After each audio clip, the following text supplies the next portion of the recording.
우리가 이 본문은 아마 여러분들이 자주 들었던 그리고 잘 알고 있는 그런 본문일 것입니다. 그런데 우리가 잘 알고 있지만 그럼에도 불구하고 우리는 인생을 살면서 매 순간 부닥치는 삶의 곤경들 때문에, 어려움들 때문에 우리는 하나님이 주시는 그 피할 길을 필요로 합니다.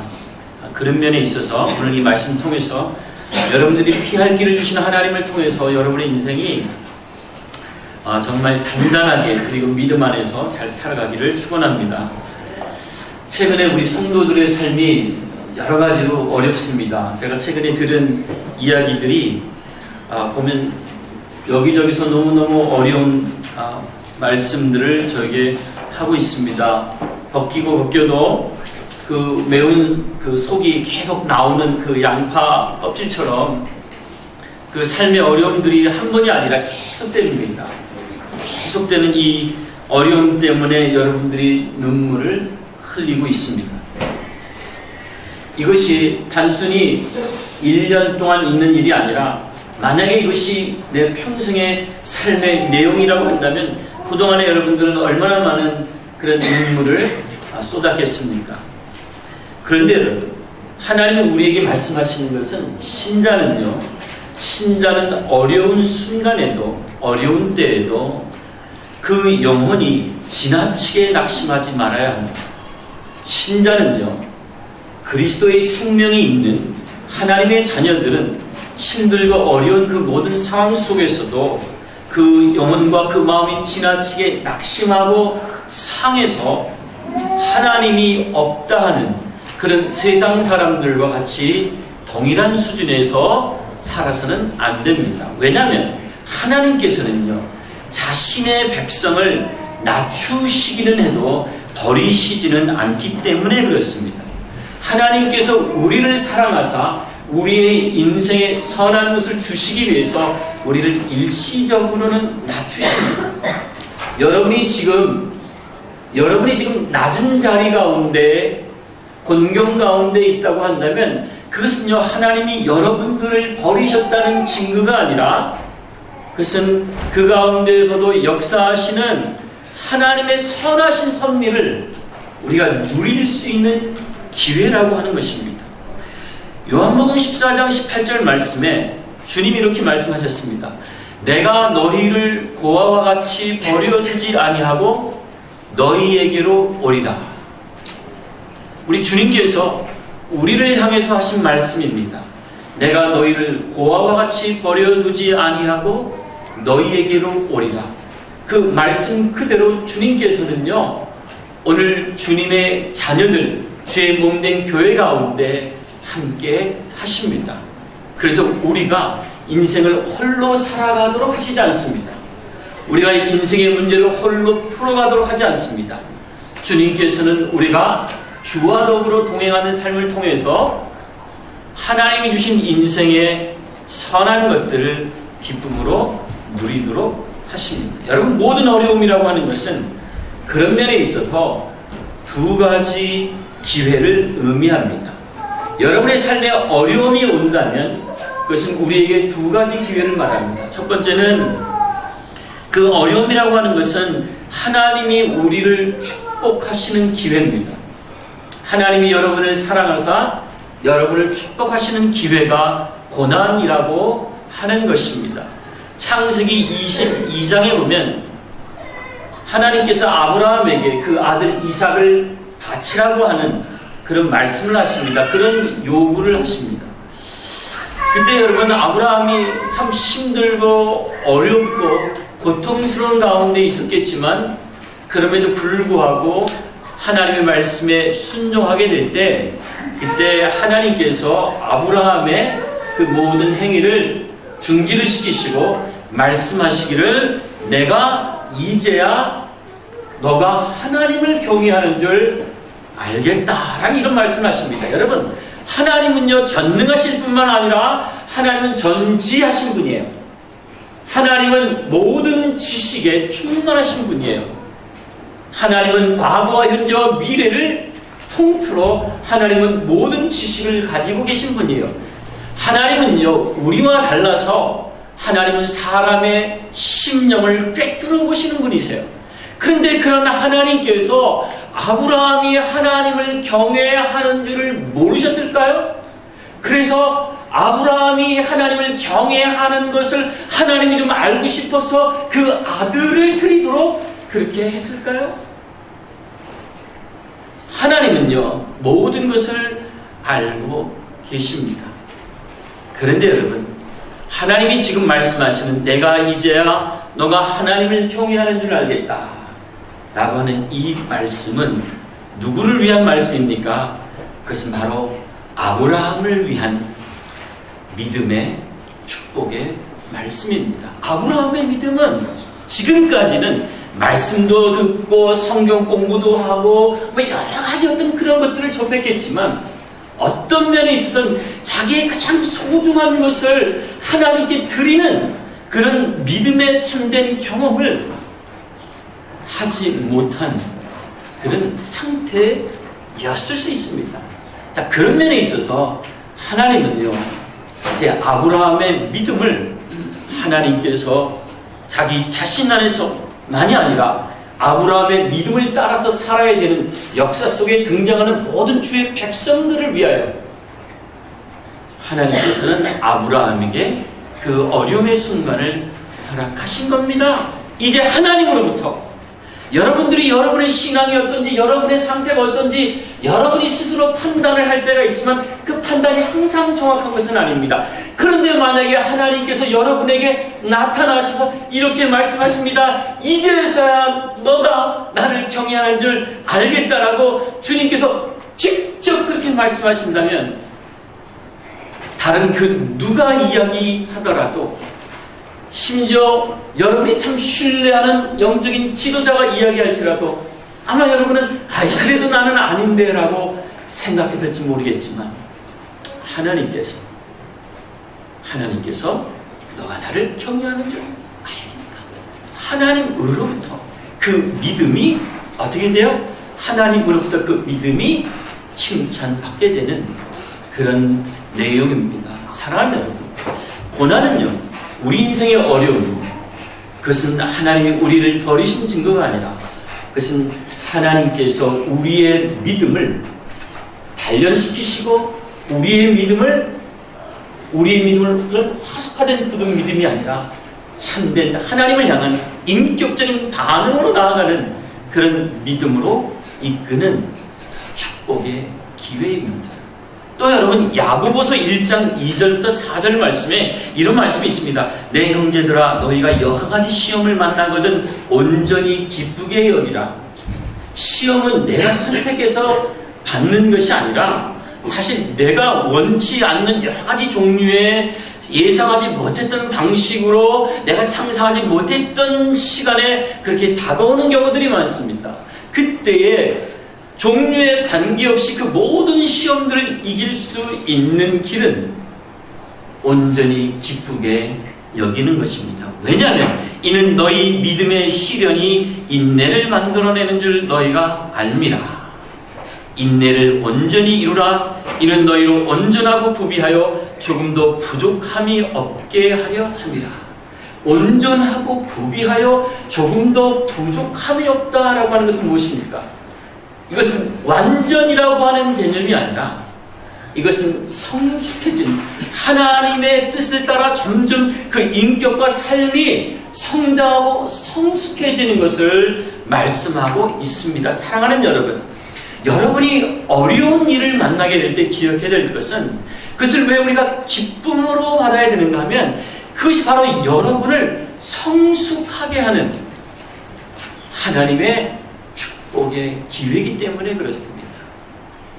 여러분을 힘들게 하는 그 상황, 그 사람, 그냥 떠나버리고 싶고 버려버리고 싶지만 그때에도 우리가 기쁘게 여겨야 할 것은 그 순간을 통해서 하나님은 나를 온전하게 성숙시키고 조금도 부족함이 없는 시편 23편에 I shall not be in want라고 하는, 내가 부족함이 없으리로다 라고 하는 하나님의 자녀들의 축복된 삶을 경험하게 하는 그런 축복의 기회입니다.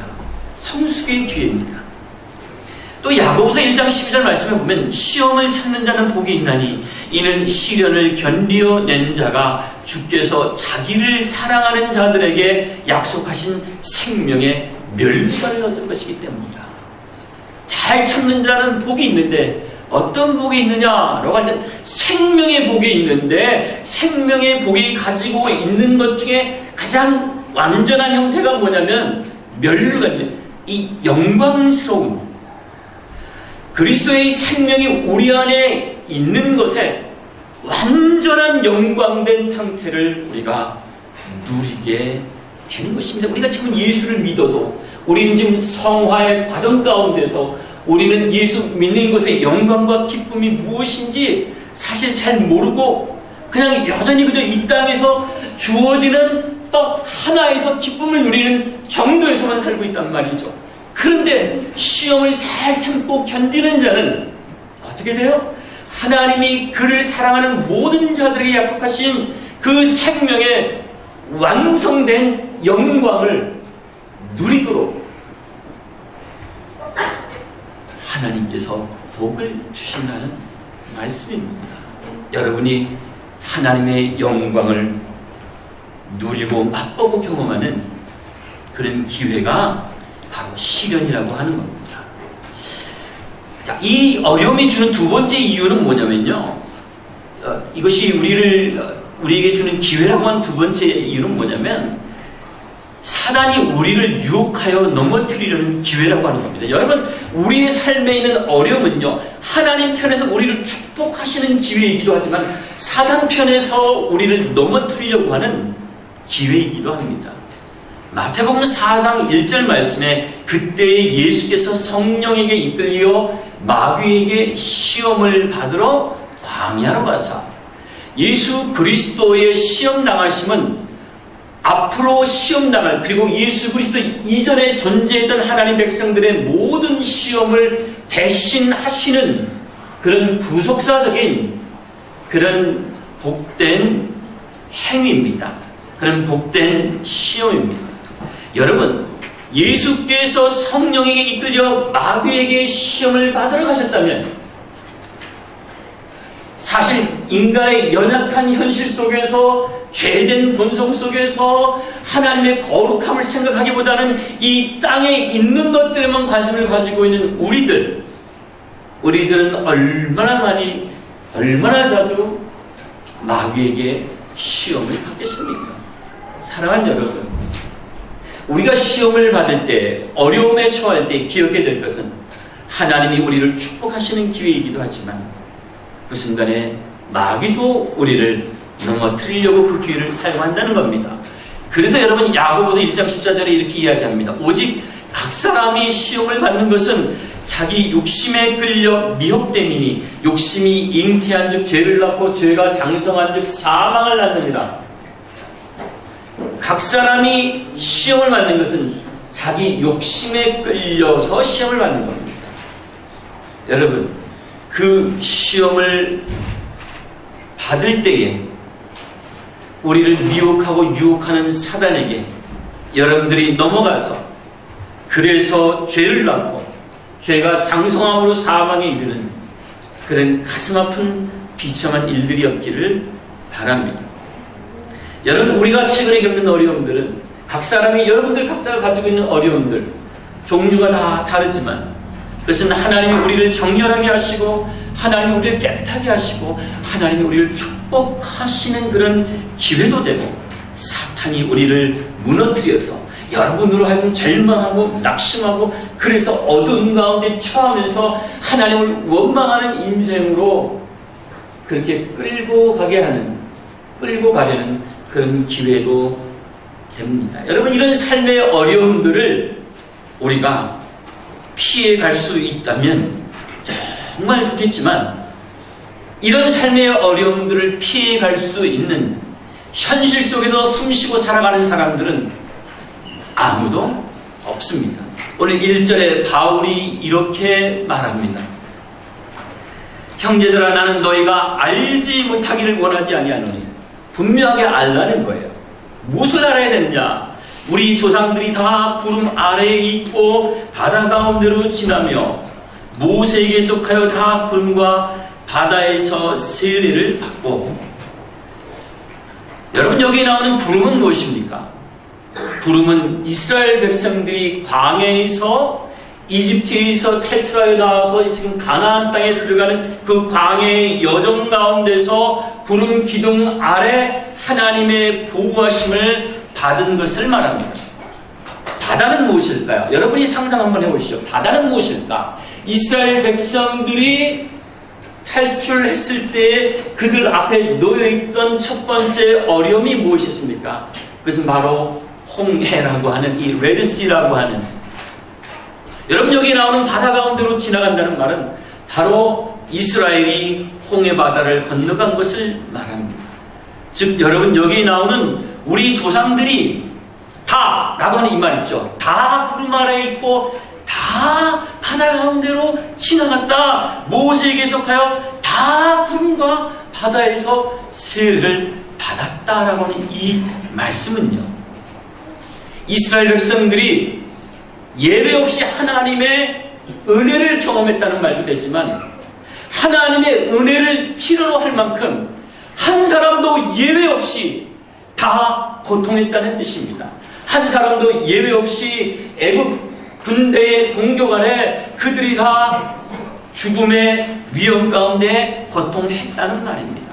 이스라엘 백성 중에 한 사람도 예외 없이 아이들도 여자들도 청소년들도 노인들도 젊은 사람들만 인생에 고통이 있는 것이 아니에요. 아이들도 청소년들도 인생의 모든 것을 다 살아서 이제는 모든 것을 다 잘 감당할 수 있는 그런 연륜이 된 사람들도 다 고통하고 고난 가운데 울 수밖에 없는 그런 어려움에 처했다는 말이에요. 여러분 3절하고 4절에 이런 말씀 나오죠.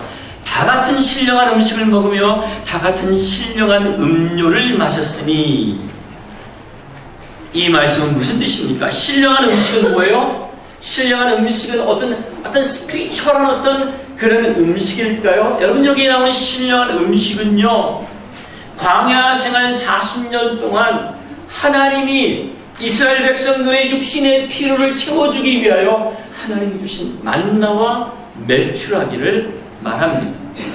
만나와 메추라기. 하나님을 믿는 백성들은 하나님께서 부어주시는 육체적인 음식을 필요로 하지 않는 것이 아니라 그들이 주님을 믿고 따르면서도 여전히 음식을 필요로 했었습니다. 신령한 음료는 무엇일까요? 신령한 음료는 그들이 여행 중에 탈진할 때 하나님이 주신 물을 의미합니다. 여러분 광야 생활하는 동안에 200만 명이 넘는 그룹이 거기서 어떻게 농사를 짓고 거기서 뭘 어떻게 해서 먹고 마시는 문제를 어떻게 해결할 수 있을까요? 해결이 불가능합니다.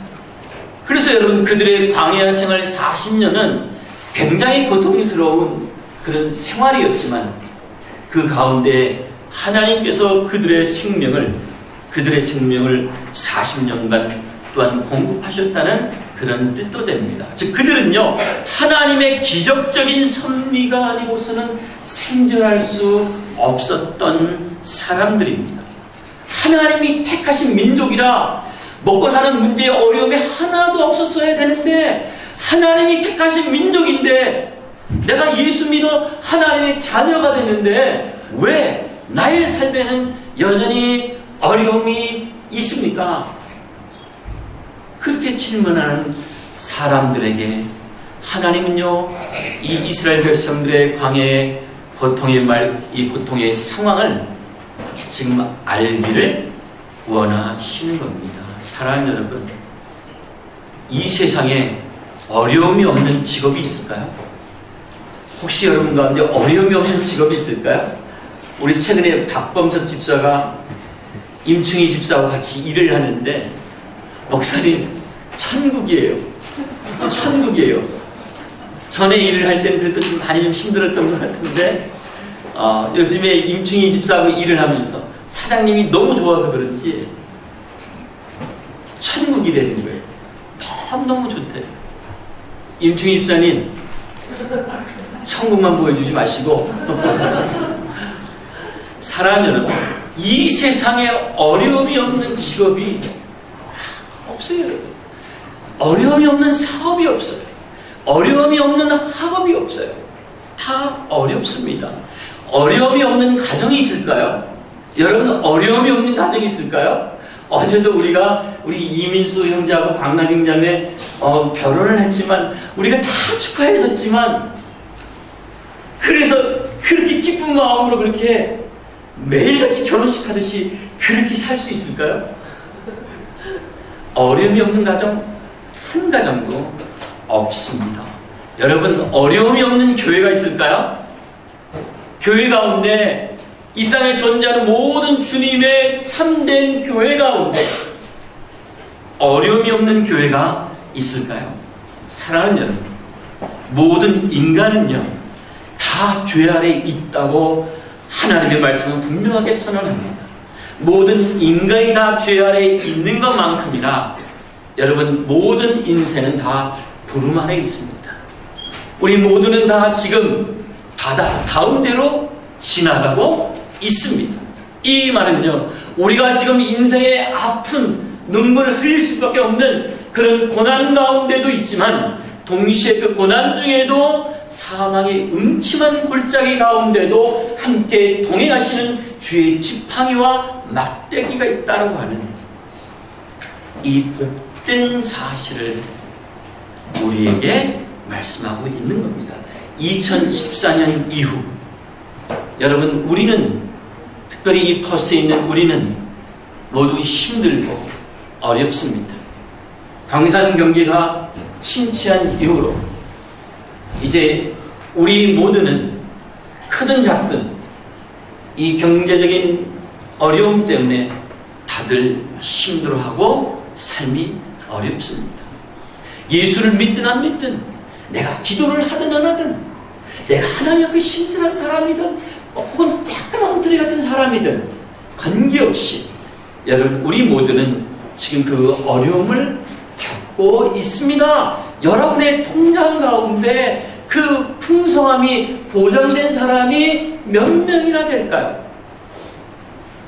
여러분의 삶 속에 모든 것이 오케이라고 말할 수 있는 사람이 얼마나 될까요? 사랑하는 여러분, 우리 모두는 다 젊으나 늙으나 우리 모두는 다 지금 어려움을 겪고 있습니다. 그 어려움의 순간에 여러분, 우리가 정말 생각해야 될 것은 사단이 그 가운데서 우리를 노리고 우리를 유혹하는, 우리에게 다가오는 사단의 유혹을 조심해야 합니다. 여러분, 사람이 삶이 어려우면요 스스로 포기합니다. 뿌리 없는 나무처럼 인간은요 조금만 어려우면 넘어지는 겁니다. 이스라엘 백성들이 그랬습니다. 그래서 그들은요 사단의 유혹에 넘어갔는데 그 중에 하나가 우상 숭배입니다. 7절에 이렇게 말하죠. 그들 가운데 어떤 사람들과 같이 너희는 우상 숭배하는 자가 되지 말라. 기록된 바 백성이 앉아서 먹고 마시며 일어나서 뛰논다 함과 같으니라. 여러분, 이스라엘 백성들은요 어려움의 순간에 우상 숭배를 했습니다. 출애굽기 32장 4절과 6절에 보면 이런 말씀이 나옵니다. 아론이 그들의 손에서 그 고리를 받아 부어서 각도로 새겨 송아지 형상을 만드니 그들이 말하되 이는 너희를 애굽 땅에서 인도하여 낸 너희 신이로다 하는지라. 이튿날에 그들이 일찍이 일어나 번제를 드리며 화목제를 드리고 앉아서 먹고 마시며 일어나서 뛰는다. 하나님과 대면하기 위하여 이제 산에 올라간 그들의 지도자 모세가 왜 이렇게 더디 내려오냐고, 하나님의 응답이 왜 이렇게 더디냐고, 하나님이 왜 이렇게 우리의 삶에 관심이 없냐고, 도대체 하나님은 어디 계시냐고, 그렇게 하나님에 대하여 울부짖던 그 백성들이 그 답답함을 견디지 못하고 이제 어떻게 해요? 하나님이라고 하는 어떤 형상을 만들어냅니다. 그리고 그것을 하나님이라고 부르며 그들은 그 앞에서 우상 숭배적인 행위를 합니다. 사랑하는 여러분, 우리가 어려우면요, 어려울수록 하나님께 한 걸음 더 가까이 나아가는 길로 삼아야 되는데, 인간은요, 어려우면 어려울수록 하나님을 점점 더 떠나서 어떻게 합니까? 우상이라고 여기는 것들로 더 깊이 들어갑니다. 여러분, 예수 믿는 사람들이 하나님이 너무 오래 침묵하신다고 자꾸 여러분들이 점집에 가고 구슬 하고 이런 것들은 여러분에게 어울리지 않습니다. 여러분이 하나님의 자녀면 그건 여러분에게 어울리지 않는 거예요. 그건 여러분에게 마땅하지 않은 모습이에요. 여러분이 참된 하나님의 백성이라고 한다면 우리는 그런 것들로부터 우리 자신을 멀리하고 하나님께로 가까이 가야 합니다. 여러분, 현대인들에게 있어서 우상이라고 하는 것은요, 현대인들에게 우상이라고 하는 것은 요즘에 종종 중독이라고 하는 형태로 나타납니다. 중독이라고 하는 형태로 나타나는데, 그 중독은 하나는 물질에 대한 중독으로 나타납니다. 그래서 사람들은요, 돈이라고 하는 물질을 통해서, 그것을 통해서 어떻게 해요? 자기 자신을 채우려고 하고 자기의 문제를 해결하려고 합니다. 그런데 어때요?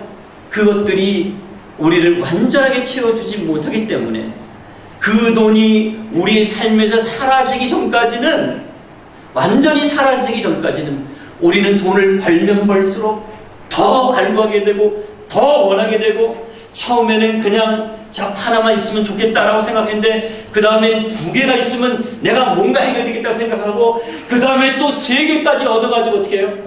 자기 몸을 하나님께 드리는 방식으로 인생의 문제를 해결하기보다는 자기 몸을 그 물질 가운데 들여서 끝없이 학대하는 방식으로 그렇게 살아갑니다. 물질 중독 가운데 대표적인 것이 무엇입니까? 마약입니다.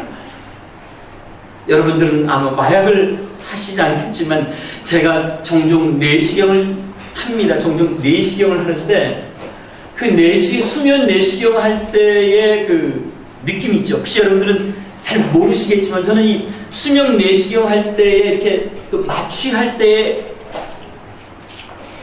그게 정말 좋습니다. 아니, 그래서 가끔씩 연예인들이 너무 스트레스 받아가지고 그래서 뭐 그거 맞으러 간다고 그러는데 좀 그거 이해가 돼요. 왜냐면 제가 그 수면 내시경이고 장내시경 이런 걸 좀 자주 한 편입니다. 그런데 몸이 너무 피곤하면 진짜 다 잊어버리고 그냥 그거 한번 딱 맞고 참 내가 좀 쉬었으면 좋겠다 라고 생각해요.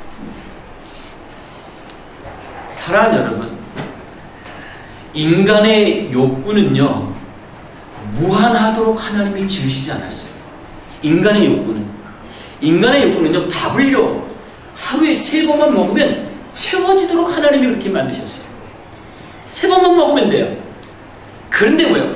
하나님을 떠난 인생들은 뭐예요? 하나님이 인간을 만드신 그 메커니즘을 왜곡해요. 그래서 3번 먹는 것으로 만족하지 못해요.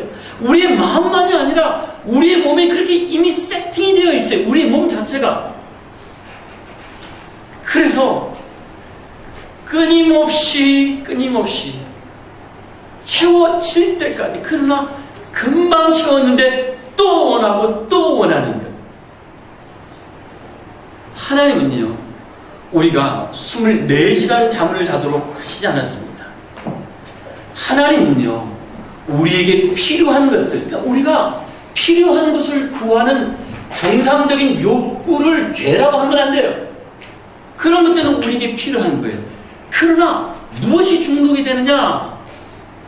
무엇이 그것이 우리를 죄로 그리고 그 사망으로 인도하느냐? 하나님이 우리에게 정상적으로 주신 그런 욕구들과 필요들을 넘어서 지속적으로 그 가운데 반복적으로 몰입하게 되는데, 그때 여러분 우리 인간은요 그것을 우상으로 섬기게 됩니다. 행위에 대한 여러분 중독도 있죠. 행위에 대한 대표적인 중독은 성적인 중독이죠. 또 요즘 보니까 지금 요즘에 젊은 부부들 보니까 결혼해가지고 싸움을 하게 되는 그 원인 가운데 한 3분의 1 정도는 게임인 것 같아요. 게임. 남편들이 직장 갔다가 딱 와서 씻고 밥 먹자마자 계속 게임하는 것 때문에 싸움들이 굉장히 많아요. 싸움들이 많아요. 여러분, 하나님이 게임 하세요 하는데 하나님이 여러분에게 허락하신 그 이상으로 게임을 하게 되면 그게 뭐예요? 여러분 이미 중독된 거예요. 지금 좋은 말로 이야기해서 중독이지. 그것은 뭐예요? 여러분 지금 우상을 섬기는 거예요. 인터넷도 마찬가지고 스마트폰도 마찬가지고 예배 중에도 보면은 이걸 놓지 못해요. 손이 떨려 벌써부터. 힘없이 문자를 해요. 그 문자를. 사랑하는 여러분, 어려울 때 우리는요 무언가 탈출구가 필요한데 그 탈출구가 하나님이 되어야 되는데 하나님께로 피하는 것이 그것이 하나님 백성들에게 마땅한 마음입니다. 그런데 우리는 어려우면 그 어려움의 순간에 사단이 내미는 그 손길에 우리는 같이 손을 잡고 우상에 빠지게 됩니다. 여러분 이스라엘 백성들은 8절 말씀에 보니까 또 간음을 했습니다. 간음을 했습니다.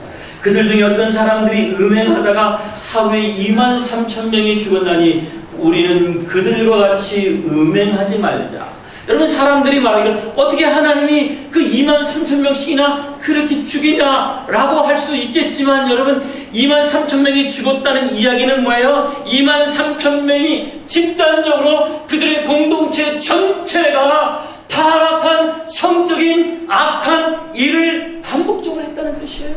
오늘날 우리 시대처럼 23,000명을 심판하신 하나님에 대해서 부정적인 생각만 갖고 있지 말고 그 선하고 거룩하시고 아름다우신 그분께서 그 23,000명이라고 하는 사람의 생명을 심판하셨다면 오죽했으면 그랬을까 라고 생각을 하는 것이 그것이 마땅한 것입니다. 민수기 25장 1절에 이런 말씀이 있습니다. 이스라엘이 시딤에 머물러 있더니 그 백성이 모압 여자들과 음행하기를 시작합니다. 여러분 삶이 너무나 답답하다고 자기 몸을 함부로 사용하는 것은 하나님의 뜻이 아닙니다.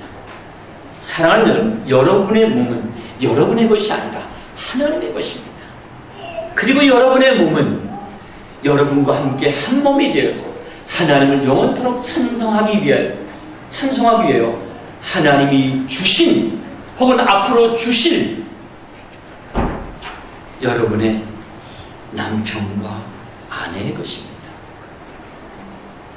그러므로 여러분 하나님의 몸을 하나님이 주신 그 몸을 여러분의 남편과 아내의 몸을 함부로 사용하지 마십시오. 나는 결혼 안 할 거니까 상관없어요 라고 하지 마십시오. 왜냐하면 우리 모두는 다 그리스도의 신부이기 때문에 그렇습니다. 요셉은 주인의 아내가 좀 잠을 좀 자자고 날마다 눈짓하고 유혹을 할 때 그는 거절을 했습니다. 뭐라고 거절을 했어요? 사람들이 안 본다고 해서 내가 그럴 수는 없습니다. 하나님께 어찌 내가 득죄하리까?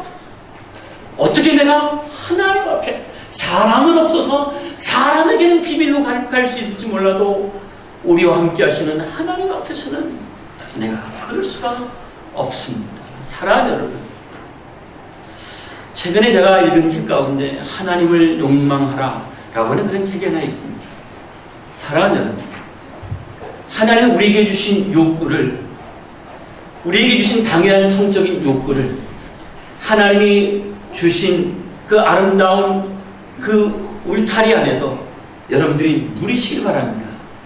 그 누리되 여러분의 몸과 마음이 1차적으로 하나님을 욕망하는, 우리 청년 여러분들 참기가 어렵고 어떤 때 너무 이 욕구가 강해가지고 여러분들이 정말 엉뚱한 생각을 할 때가 있겠지만, 그때 여러분의 욕구를 하나님을 욕망하는 방식으로, 하나님을 욕망하는 방식으로 여러분들이 반응하시고, 하나님께서 여러분들에게 가장 합당한 배우자를 주실 때까지 여러분들 잘 참고, 그리고 하나님을 잘 섬기면서 사시기를 바랍니다.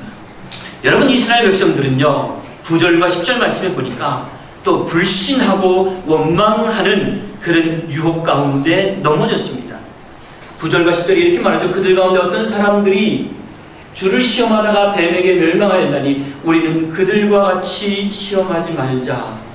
그들 가운데 어떤 사람들이 원망하다가 멸망시키는 자에게 멸망하였나니 너희는 그들과 같이 원망하지 말라. 이 불신앙, 여기 나오는 불신앙의 형태는 하나님을 테스트하는 방식으로, 하나님의 신실하심과 하나님의 전능하심과 하나님의 사랑 많으심과 하나님의 거룩하심을 의심하고 매사에 하나님을 테스트하는 방식으로, 마치 예수 그리스도께서 기적을 베풀어 주시고 은혜를 베풀어 주실 때마다 거기에 감사해서 믿음으로 반응하는 사람들이 있었던 반면에, 예수님이 보여주시는 그 기적들을 오히려 믿지 아니하고 또 다른 것 보여달라고, 또 다른 것 보여달라고, 또 다른 것 보여달라고 반복적으로 예수님을 테스트했던 바리새인들과 서기관들과 율법사들처럼 하나님의 말씀을 믿는 대신에 자꾸 또 다른 어떤 영적인 미라클들을 보여달라고 하는 그런 방식으로 살아가게 될 때, 그때 여러분, 우리 안에는 참된 신앙이 아닌 엉뚱한 유혹이 자리 잡을 수 있는 그런 기회가 되는 것입니다. 민수기 21장 4절부터 6절까지 말씀해 보면은 이런 말씀이 있습니다. 백성이 호르산에서 출발하여 홍해 길을 따라 에돔 땅을 우회하려 하였다가 길로 말미암아 백성의 마음이 상하니라. 백성의 마음이 상하니라. 여러분의 마음이 상하고 상처 입은 것을 너무 당연하고 정당한 것으로 생각하지 마십시오. 누군가 여러분의 상처를 알아달라고 너무 여러분들 그렇게 간과하지 마십시오. 사단이 여러분의 그 마음을 사용할 수도 있습니다. 백성이 하나님과 모세를 향하여 원망하되 어찌하여 우리를 애굽에서 인도해내어 이 광야에서 죽게 하는가? 이곳에는 먹을 것도 없고 물도 없도다. 우리 마음이 이 하찮은 음식을 싫어하노라 하며, 여호와께서 불뱀들을 백성 중에 보내어 백성을 물게 하심으로 이스라엘 백성 중에 죽은 자가 많은지라. 지금 하나님을 향하여 하나님이 주신 만나와 메추라기, 아우 나 이거 질렸습니다 라고 하는, 그저 내가 애굽 땅에서 하나님은 모르더라도 그냥 애굽 땅에서 있었으면 노예로 살더라도 먹을 건 그래도 먹지 않았겠습니까? 라고 하는, 여러분, 이 사람들은요 그렇게 하나님을 향하여 원망을 했습니다. 어디서부터? 마음이 상하면서. 여러분, 고달픈 마음이 상한 사람들, 그런 사람들은 하나님을 원망하고 싶은 유혹에 노출됩니다.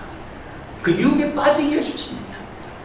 그리고 지도자들을 원망하는, 여기 보면 백성이 하나님과 모세를 향하여 원망했다라고 합니다. 사랑하는 여러분, 여러분들이 힘들고 어려울 때 여러분의 마음을 조심하십시오. 여러분의 입술을 조심하십시오. 여러분의 생각을 조심하십시오. 여러분이 듣는 것을 조심하십시오. 여러분이 보는 것을 조심하십시오. 여러분이 먹는 것을 조심하십시오. 힘들고 어려울 때 우리는 그때 우리의 마음과 몸과 이 모든 것이 다 하나님께로 나아가야 할 것입니다.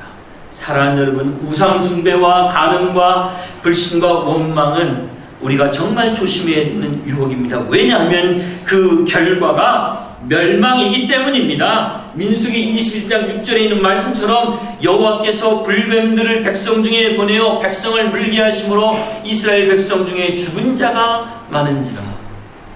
여러분, 오늘 말씀 11절 12절 말씀에 보면요, 이 불뱀에 물린 사건은요, 우리를 경고하는 기록입니다. 그들에게 일어난 일은 본보기가 되고 또한 말씀을 만난 우리를 깨우치기 위하여 기록되었느니라. 그런즉 선질로 생각하는 자는 넘어질까 조심하라. 여러분, 본보기가 된다는 것은 무슨 뜻이에요? 이스라엘 백성만이 아니라 오늘 이 시대를 살아가는 우리도 어려울 때 원망하다가 그들처럼 망할 수 있다는 뜻입니다. 사랑하는 여러분, 우리가 어려운 순간에 그 순간을 하나님이 주신 축복의 기회가 아니라 그것을 절망과 낙심의 기회로 삼고 그것을 하나님을 원망하고 사람을 불신하는 그런 기회로 삼으면 우리는 넘어지게 됩니다. 넘어지면 망한다고 오늘 말씀이 이야기하고 있습니다. 여러분, 어떤 사람이 잘 넘어지죠? 어떤 사람이 잘 넘어져요? 12절 말씀은 이렇게 이야기합니다. 스스로 선줄로 생각하는 사람은 So, if you think you are standing firm, be careful that you don't fall. 젊으면 젊을수록, 힘이 있으면 있을수록, 가진 게 많으면 많을수록, 내 인성과 내가 가지고 있는 어떤 조건들이 좋으면 좋을수록 사람들은요, 이 정도면 됐다라고 생각합니다. 그런 사람들이 가장 취약한 사람이에요.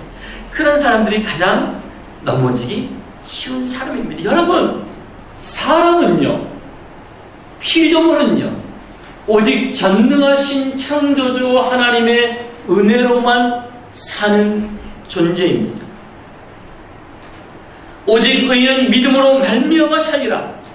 누구를 믿음으로? 오직 그리스도 예수를 믿음으로, 오직 십자가에 못 박히신 예수 그리스도를 믿음으로 죽음 가운데 부활하사 그를 믿는 모든 자들에게 영생을 선물로 주시는 그리스도를 믿음으로.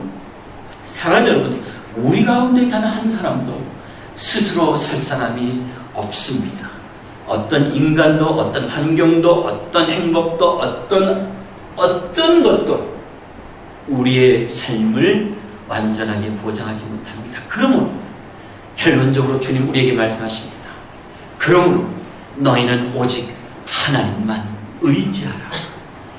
13절 말씀에 말합니다. 사람이 감당할 시험 밖에는 너희가 당한 것이 없나니 오직 하나님은 믿부사.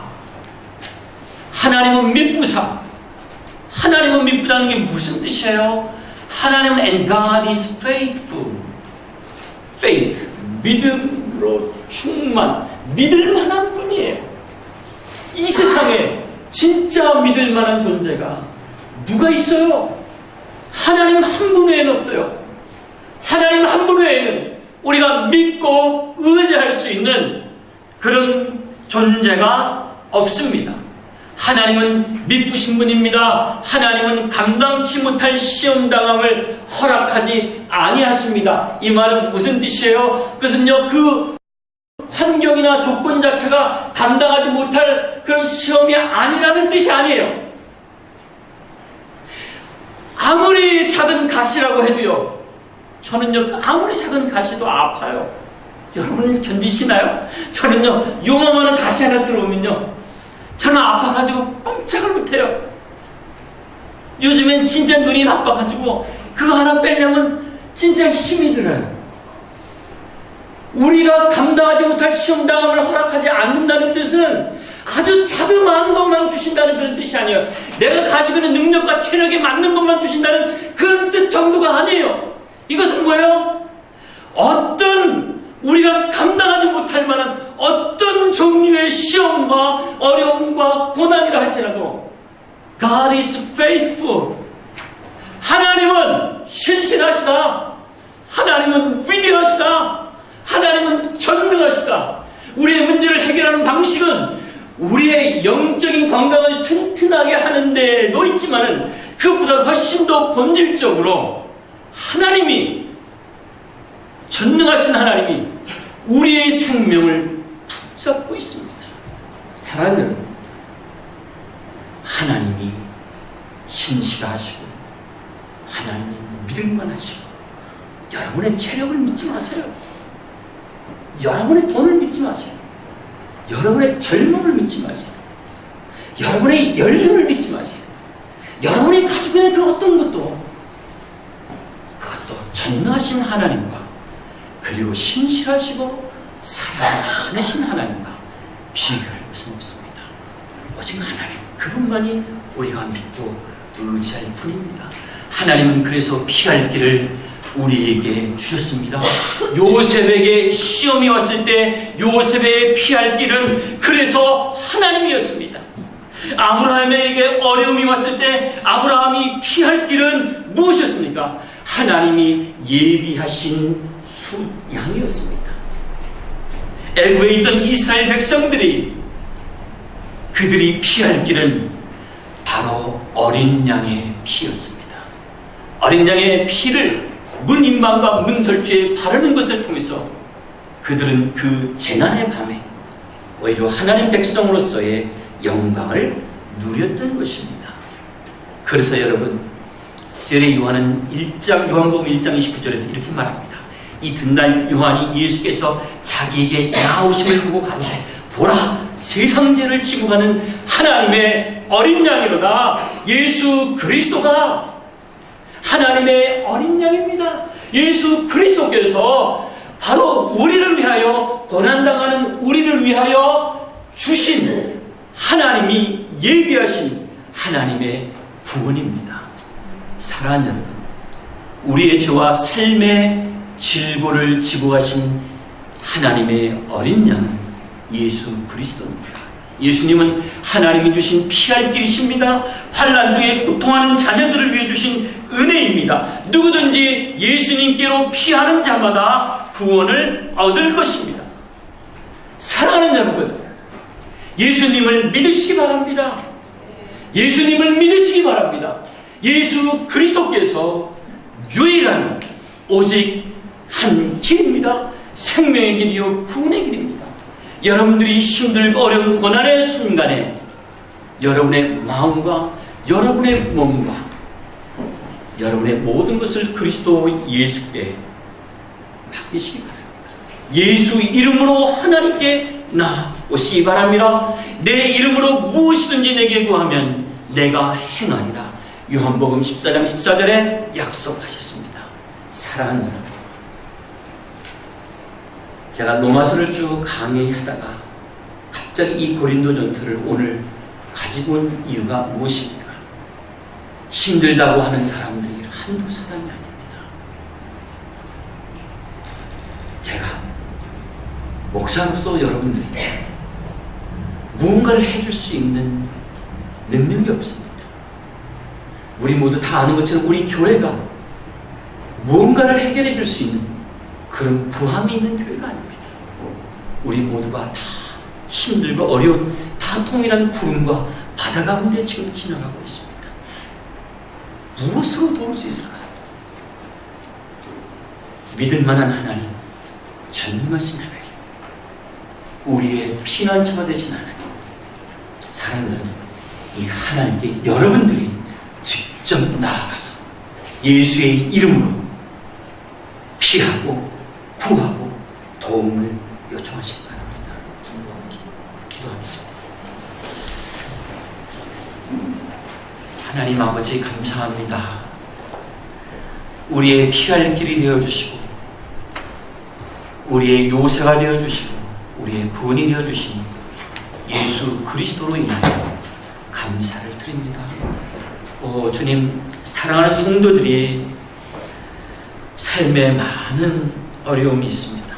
주님, 이 어려움이 저들에게 낙심과 절망의 기회가 되지 않게 하여 주시고 불신과 원망의 기회가 되지 않게 하여 주시고 돈이 없고 삶이 안 풀리는 것이 그것이 우상을 숭배하는 술과 마약에 중독되는 그런 길이 아니라 그런 기회가 아니라 하나님의 축복을 경험하는 그런 기회가 되도록 주여 사랑하는 성도들을 도와주시옵소서. 성도들의 몸을 이끌어 주셔서 주 앞에 무릎 꿇게 하여 주시고 두 손 모아 주님께 기도하게 하여 주시고 예수의 이름으로 간청하게 하여 주시옵소서. 예수님의 이름으로 기도드리옵나이다. 아멘.